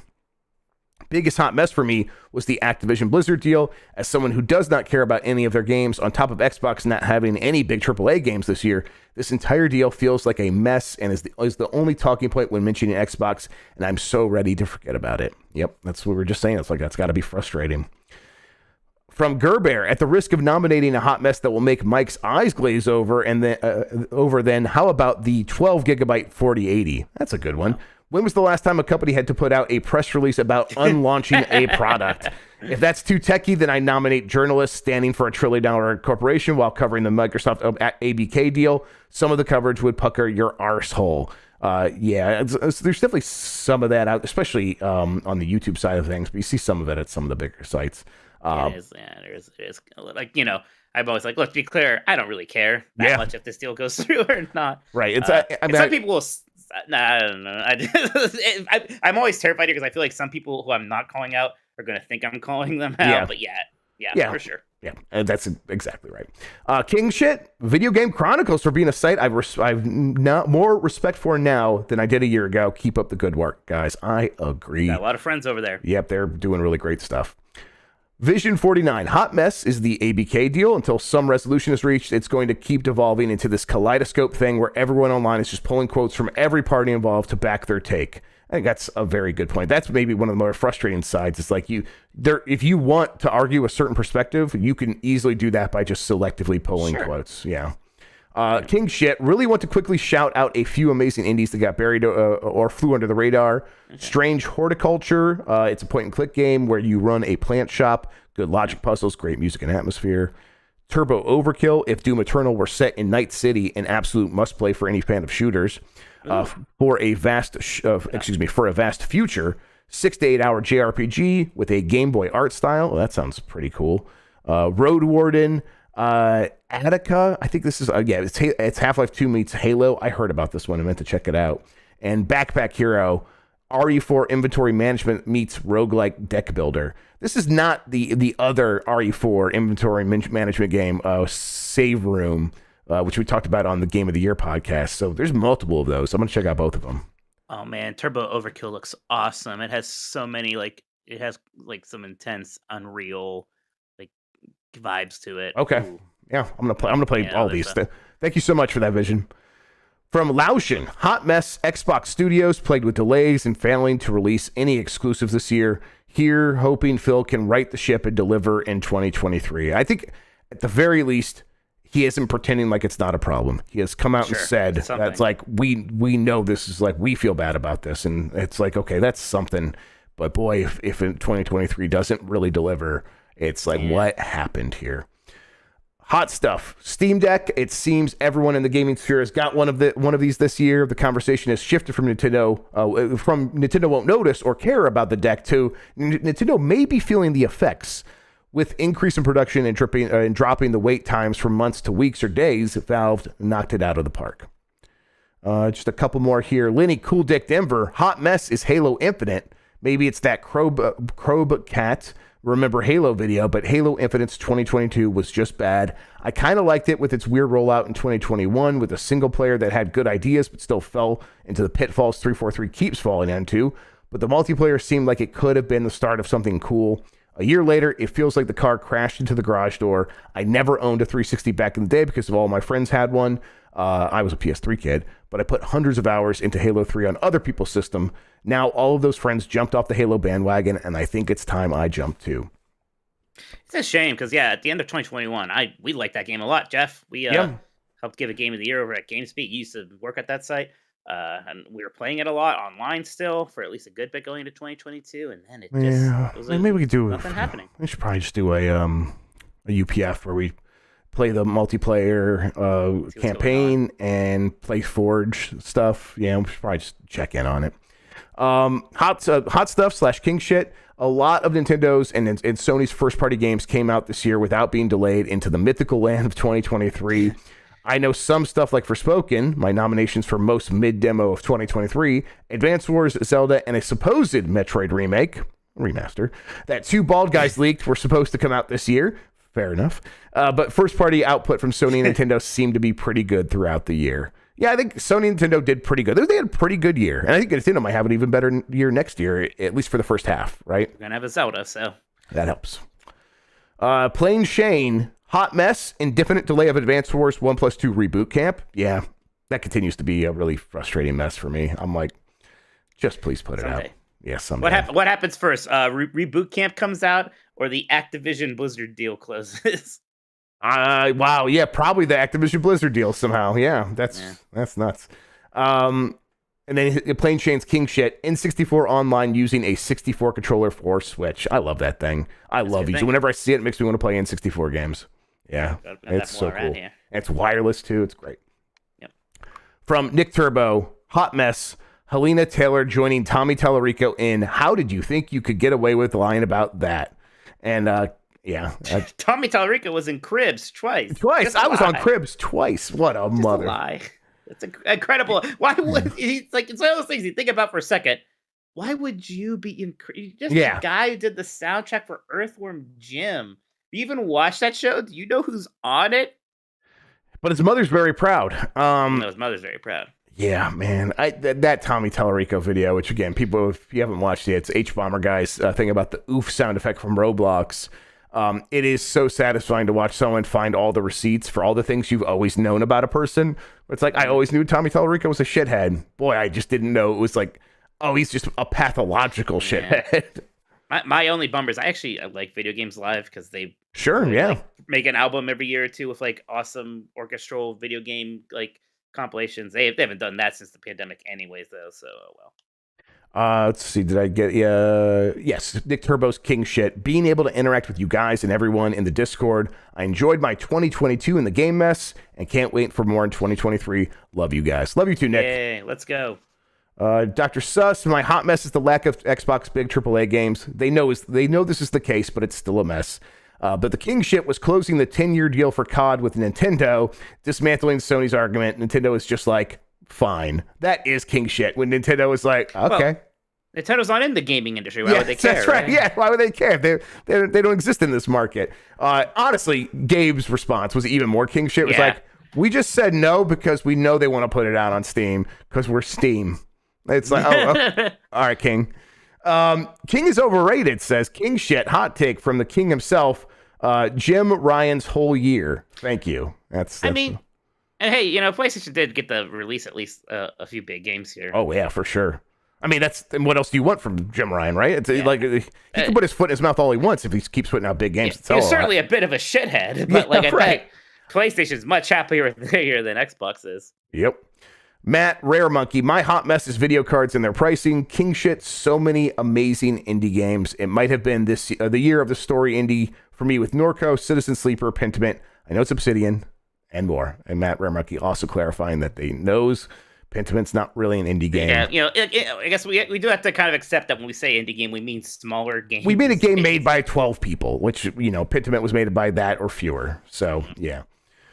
Dominic Malta, King shit, Vampire Survivors. Hot mess. Jeff mistakes my favorite Predators game for some shitty online-only Predators game. That's completely fair. You're right. I can't keep the Predator game straight anymore. I was talking about the one for the PS2 that is only a single player game. The worst part was I paid the super chat on it for last week's game mess. You need to play it now. Wow. You're right. You're right. I need to. That'll be my penance. Penance? Is that how I say that?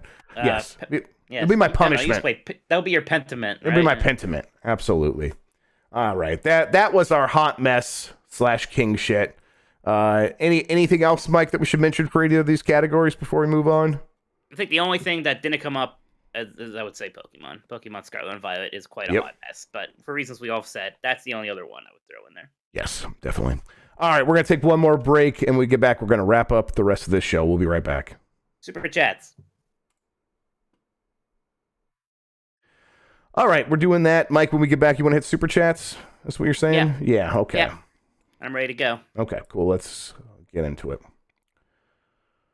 Let's give a second for it to come back from the ads for everybody. But otherwise, you know what? Let me bring up that on my screen so I can see them. Dun, dun, dun, dun, dun, dun, dun.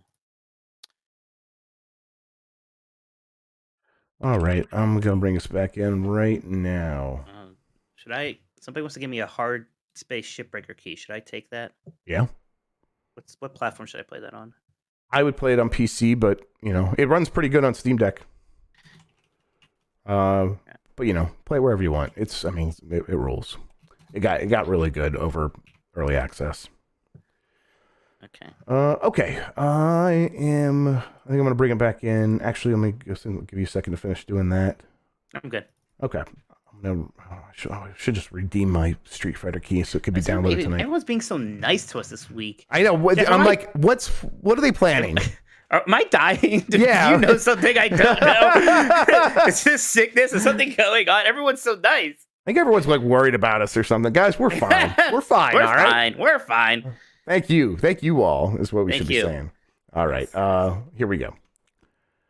Mike, could you do me a favor and read some of the super chats that we got from the live chats here? Since you asked so nicely, Jeff. Thank you. From Big Jimbo Ryan says, enough about Switch Game of the Year. Let's talk about the Mitch Game of the Year. Clearly, it's Gran Turismo 7, officially partnered with Michelin Tires. Yeah, that makes sense to me. I still like Gran Turismo 7. I know like people really hated the monetization. I just didn't buy anything. I didn't play the game to like have an opinion on it, but I bet I would have really enjoyed it. I want to give it a shot because it seems like the right Gran Turismo for me in terms of that chill car vibe aesthetic. I'm like, oh, I'm ready for that. I want a game that like is very confident and calm. I liked its chillness. I'm also like a bit over open world racing games, so it's nice just to play a game. It's like pick your racetrack and like have a normal race. You don't have to like go drive around a mountain or something. You know, I actually kind of like that. Big Jimbo Ryan sent another one because he accidentally said Michelin turns instead of tires. He corrected himself, but that's okay. Oh, he also wants to say that insider trading is bad. Ominous. Fair enough. Take that, UG. Layers says, does Mikey Eggnoggy have any takes yet on the JRPG Chained Echoes and its whack, but I think really fun combat and changes to the usual leveling? Jeff, people have been saying good things about this Chained Echo games. I have not checked it out yet myself. As I talked about before, I had a bit of JRPG burnout after Xenoblade Chronicles 3 and some other JRPG things I was doing this year. Definitely seems like something I'm going to have to get to at some point, but I imagine maybe not like super soon. It's going to be something like 3 years from now. I'm like, oh, people talked about this. Sure, I remember that. But yeah, people seem to like this one. Yeah, people do and I'm guilty of it. So when I say people, I mean me too. Of, oh, this game looks like that game, so I'm going to put my hopes in and it's the next one of those. And I do this with, Rogun. Oh, that could be like a Mario 64. It's not. Super Kiwi 64 is really close to it, but it's not like it doesn't have the breadth of content that the Mario 64 had. The people are saying that Chained Echoes is very much like Chrono Trigger, and I'm like, I don't really believe you. I guess that's true. I actually don't really quite believe you. Well, it's weird because it's like we were all waiting for that Sea of Stars game from the Messenger people, which seemed like, that game looks so good. Every time I think about it and see it, it just blows me away again. Yeah, and then this kind of comes out and it's almost, I don't want to say eating its lunch a little bit, but it's like, oh, look, this is kind of like scratching that itch. Just when I look at it, I even get some like so like lunar vibes, maybe even. I don't know. That's just like just by looking at it because it looks very traditional, but in a nice way. So. How long is it? Is it like, cause sometimes like you have these things and it's like a 10-hour JRPG, and that's actually pretty hard to make a satisfying JRPG experience. Beats an hour. It's like I'm all for 10-hour games. JRPG, that's pretty hard. Yeah. But I wonder how long it is. Maybe somebody in chat can let me know. Next one here is from El Grug. Says, can't watch live, so I'll do some monetary support. Does Mike still use pliers to take games out of his GameCube? I am like more vindicated than ever that I did nothing wrong as I keep looking at this thing and taking a disc out, and it just comes out like in any other normal CD player. If you look, you have to like look right on it. You lower it down and, like, over time squint to even see that push. God. It's shiny. It's like it's like a holographic Pokemon card. You should look at it because it's shiny and it's trying to draw your eye to it. No, because the letters are shiny like that, and so is the actual thing. The background Everything is shiny else is too. Black. It looks like a button you're supposed to be pressing. You're fucking you lying. almost just kind of, just naturally want to press it because it's just right there. It's like a little nipple. You want to just dig into it. Can't even see it. It's the GameCube nipple, and he's afraid of it. I've always believed that Mike was afraid of nipples, and now we know. Oh my God, I'm so mad. I'm gonna put this. I'm gonna text this to you right now. You can be as mad as you want. You're wrong, Mike. You can't see it. You can't see it. You can't see the push. The giant silver thing in the middle that is begging to be pressed? In the middle of a CD tray. Oh, can you see where it says push? Can you see where it says push? I don't need to see it. It's just shining. It's begging. It's just shining. It's I'll zoom in. I'll zoom in. Zoom in. You still can't see shit because it's all my shiny. finger is twitching over here, dying to get and press that button. I'm not gonna push it. Oh my fucking God! I swear to God, Mike. So easy. Because you've broken something. Like There's butter. some mechanism. Yeah, it Like comes out. butter. It comes out, but it's not butter. So smooth. It's like it's like it's fighting back against me a little bit. I should press the button. Of course, It's no different than taking a disc out of a PlayStation. You could just say, "Oh, 1. I forgot to press the button." No, you never even knew to press the button. No, I didn't. And it doesn't matter. Guys, please. What you do to that GameCube? Is that the Spice Orange one? Is that how you treat your Spice Orange? No. I mean, I did do that to the Spice Orange one. I have my purple, my original purple boy plugged in Well, now. yes, and the purple one that has been, you've run a train on. Of course, it's going to come right out. That you've just fucked mercilessly.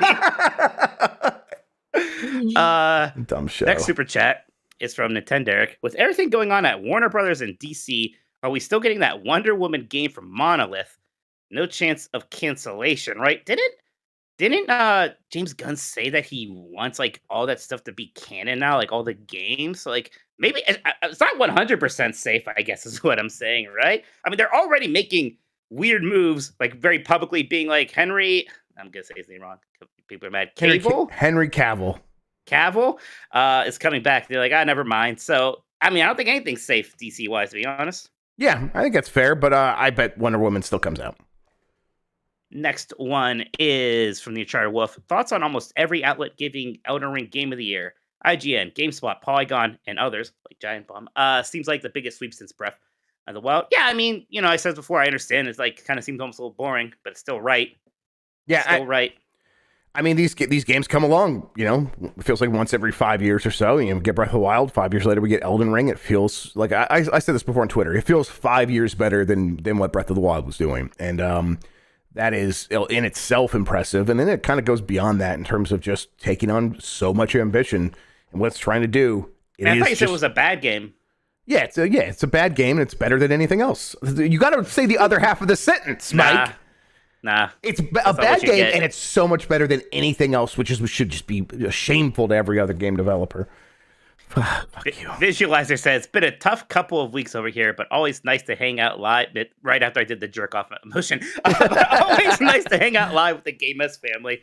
Hope everyone has a happy holiday, and please take care of and love yourselves, everyone. Thank you, Visualizer. We love you too. Again, everyone's super nice to us right now. Yeah, I think everyone's in the holiday spirit, and we appreciate that. 'Cause me and Mike are big holiday guys, so this is good. Yeah. Oh, the holiday spirit during Final Mixmas is going to be out of control, Jeff. You have no idea. I won't have any idea. Our dad's done, but it is incredible. There's all this love coming, and this is the most we fought on the show in months. Just screaming at each other. Ariel Delgado says, Leisure Suit Larry playthrough when? Man, the only Leisure Suit Larry game I ever played was like that weird, like 2000s one where he was in college, which I think basically was kind of just a porn game. Yeah. Like a Skinamax episode or something. Yeah. Right. Yes. I didn't play the ones that are actually like adventure games. I remember there was like during the Kickstarter craze, like right after Broken Age, the Leisure Suit Larry guy made his like Kickstarter to remake. God, what's his name? Larry one. Yeah, and it was, Al something. Something like Al. He like went through like a door, and it was marked like modern like adventure games, and it was like a desolate desert. He like looked at the camera like all sad, and I kind of think about that. Like, okay, all right, you made Leisure Suit Larry. Uncharted Wolf says, Danganronpa Game Club for January, Mike. I assume that's a very long game. I'm not a big fan of long games for the Game Club, but we'll see. I'll take a look, especially if a lot of people have already just played it. We'll see. Burrito says, hey, dogs, just want to reiterate my appreciation for you both in the podcast. Found them this year, and it's one thing I look forward to after work. Thank you so much. Somebody sent in a super chat calling us a piece of shit or something, though. It doesn't feel right. Yeah, come on, get it. The first door he walks through, by the way, is one that's labeled Memory Lane before he goes to look back at the old games. Oh, you found this? Right, yeah, I'm like watching it right now. I'm like actually bringing it up for the everybody. Weird things that stick in my head. This is like from probably 2012 or something. I just remember like, it's like edited. There's like special effects. Jesus.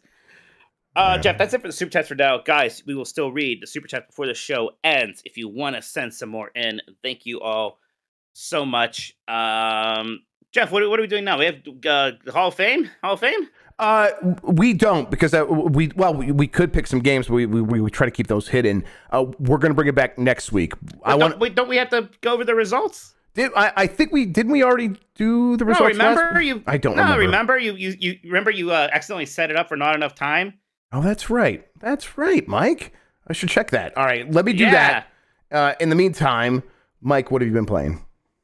Well, we talked about River City Girls 2 and how it's kind of its performance is a mess, so people need to wait a bit on that. I've actually been playing a bit more of Splatoon 3's campaign, which has been really fun.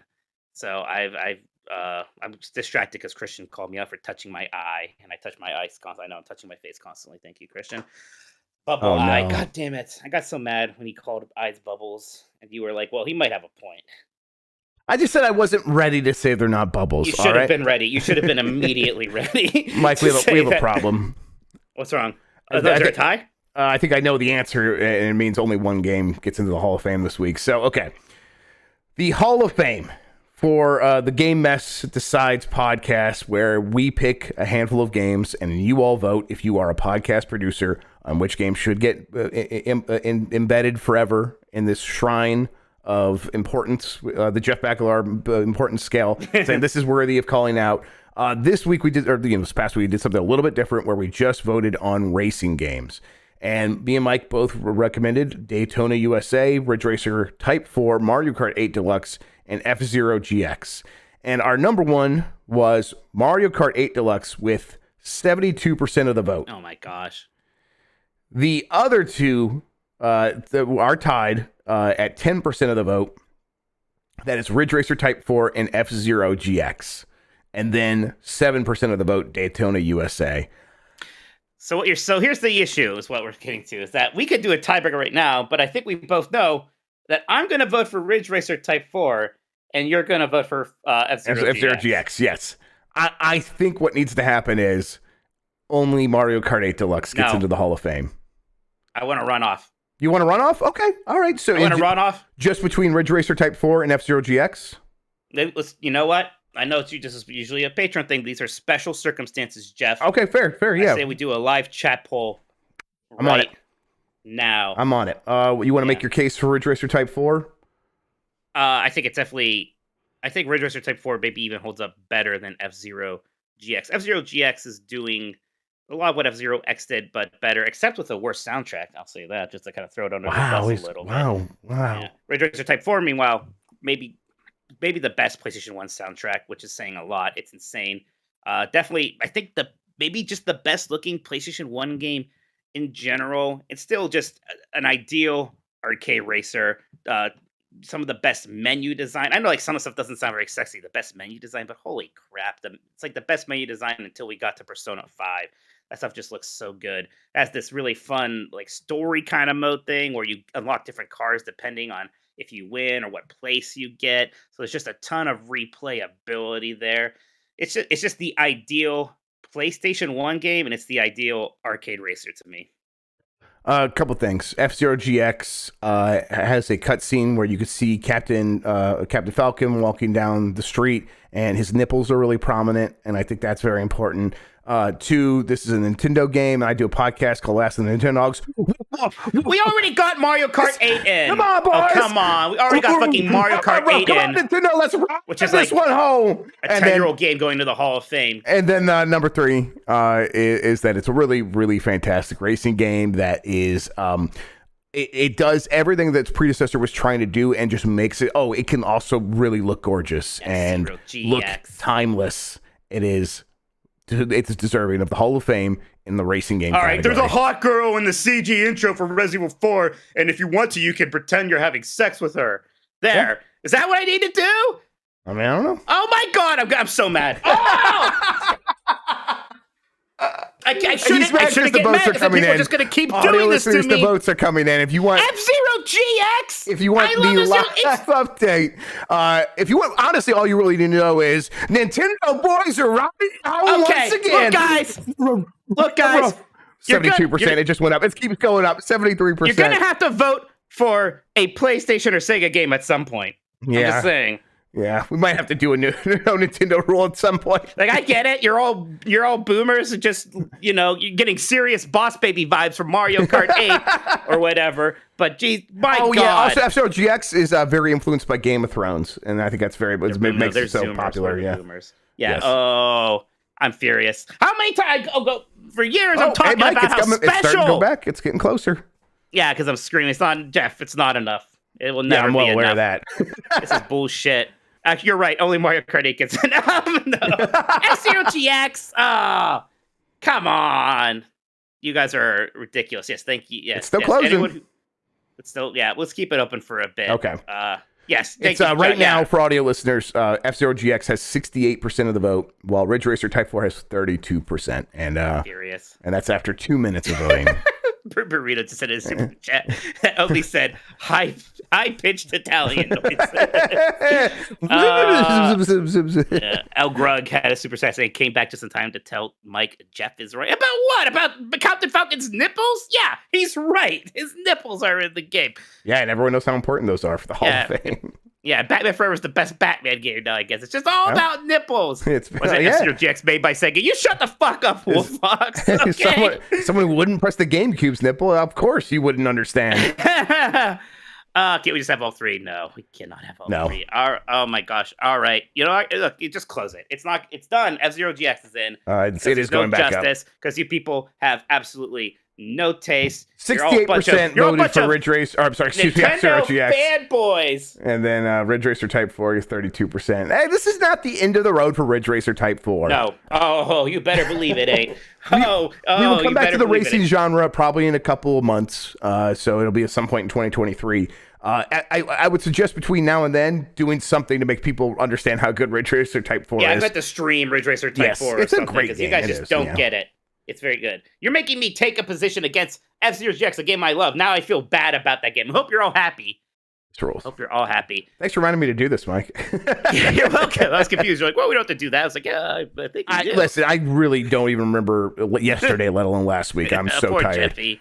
We'll get you some sleepy, Jeff. I don't have anything else I've been playing. Yeah, I was really busy just actually talking about games for Game of the Year, so not too much else to talk about. I played River City Girls too. You watched the quick look. We did that. Yeah, you go watch that quick look. That was a good time. I did get a bunch of games. I do have Crisis Core and Choo Choo Charles, which is that game where a train is a spider and it chases you down. It's very scary looking. But I haven't booted any of those up. Little Gator game, I got that. I got one called. I'm afraid of alligators. I think you knew that. Yeah, right. Because you don't want their dead eyes, right? Yeah, it's one of my few not. It's not a phobia, that's an actual thing, but next to that, right? Something I actually just am inherently afraid of. I do not like alligators. Yes, they're weird dead eyes. They don't seem like animals. They animals in the Pocahontas sense of having a spirit. I don't think alligators have a spirit. Yeah, I think they're older than the concept of spirits. I think I think so.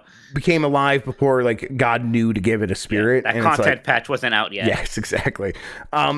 Are you going to try High on Life?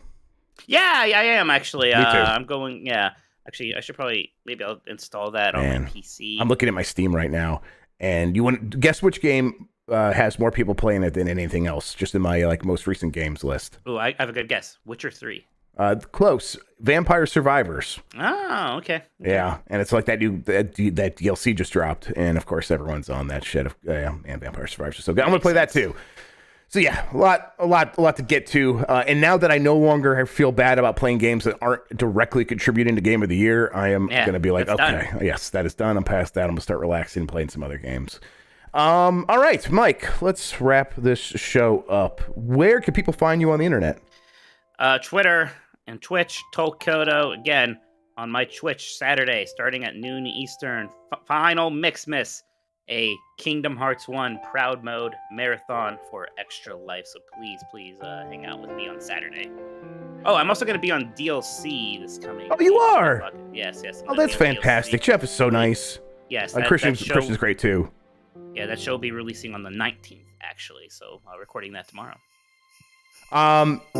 So I'm going to turn this down while we do this. Okay, everybody, twitch.tv/Jeff Grubb. I'll be streaming some more. I'm going to stream a lot at the end of this month, so keep an eye out for that. But I'll be streaming here in the next couple of days. Yeah, hang out on Giant Bomb, giantbomb.com. We'll have more stuff going up next week. Bye, everybody. Bye. Oh, let's freaking go. Master Chief comes. I come chaos.